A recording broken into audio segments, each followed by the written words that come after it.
சொல்றதா இருக்கும். ஒரு மன வளர்ச்சி குன்றிய ஆளையோ இல்லை குழந்தையோ பார்த்துக்கணும்னு சொன்னால் அந்த அம்மா எங்கேயுமே வீட்டை விட்டு வெளியில் போக முடியாது.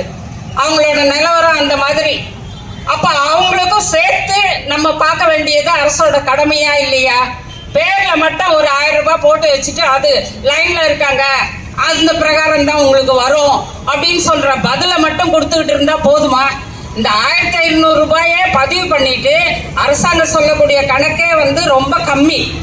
அவங்க புள்ளிவிவர கணக்கில் மாற்றுத்திறனாளிகளோட கணக்கு ரொம்பவே கம்மி. அந்த கம்மியிலேயே பதிவு பண்ணவங்க இன்னைக்கு எவ்வளோ பேர் காத்துக்கிட்டு இருக்காங்க. 1.5 வருஷமா 2 வருஷமா இந்த 1500 ரூபாய்க்கா காத்துன்னு இருக்கிறவங்க இன்னும் அதை விடுவிச்சு கொடுக்கல வருவாய்த்துறை.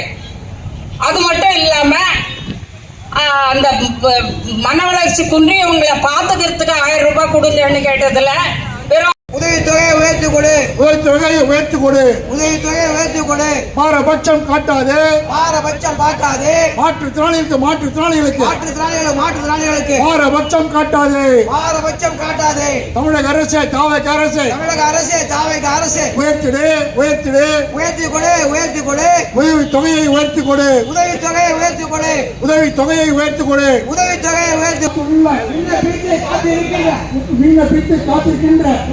காத்திருக்கின்ற மாற்றுத்திறனாளிகள் அனைவருக்கும் உதவித்தொகையை உடனடியாக வழங்கிடு வழங்கிடு.